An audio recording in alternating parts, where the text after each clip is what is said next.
ജർമ്മനിയിൽ നിന്നും ജിജോ പെരുവേലി അച്ഛൻ വിൻസെൻഷ്യൻ നമ്മോടൊപ്പം ചേരുന്നു. അച്ഛാ, കാർലോ വാഴ്ത്തപ്പെട്ട കാർലോ അക്വിറ്റീസിന്റെ കാനനൈസേഷൻ ചടങ്ങുകളിൽ പങ്കെടുക്കാനായിട്ട് അച്ഛൻ വരുമ്പോൾ എൻ്റെ ഹൃദയത്തിൽ ഓർമ്മയുള്ളൊരു കാര്യം, അദ്ദേഹം മരിക്കുന്നത് 15 വയസ്സും 5 മാസം പ്രായമുള്ളപ്പോൾ ലുക്കീമിയ വന്ന് ബ്ലഡ് ക്യാൻസർ വന്നാണ് മരിക്കുന്നത്. പക്ഷെ ആ രോഗാവസ്ഥയിൽ അദ്ദേഹം കടന്നുപോയപ്പോൾ അതിജീവിച്ച രീതികൾ, അത് എങ്ങനെയാണ് അതിനെക്കുറിച്ച് അച്ഛൻ മറ്റുള്ളവർക്ക് ഒരു പ്രചോദനം നൽകുന്ന രീതിയിൽ അച്ഛൻ അതിനെ നോക്കിക്കണ്ടത്? വളരെ കാലിക പ്രസക്തിയുള്ള ഒരു ചോദ്യമാണ്.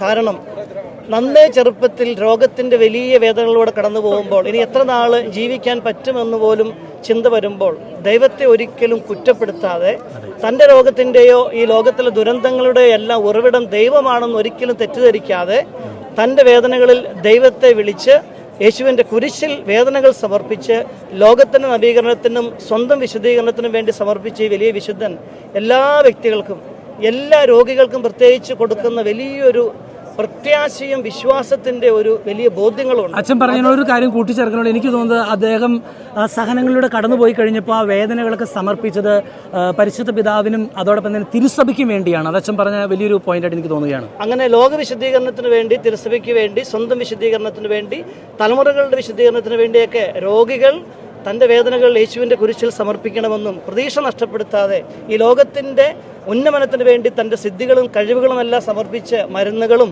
അതുപോലെയുള്ള രോഗികളെ ശുശ്രൂഷിക്കുന്ന വ്യക്തികളുടെ നന്മയ്ക്ക് വേണ്ടി, വിശുദ്ധീകരണത്തിന് വേണ്ടിയൊക്കെ പ്രാർത്ഥിക്കണമെന്നൊക്കെ രോഗാവസ്ഥയിൽ നമ്മെ പഠിപ്പിച്ച വലിയൊരു വിശുദ്ധനാണ്.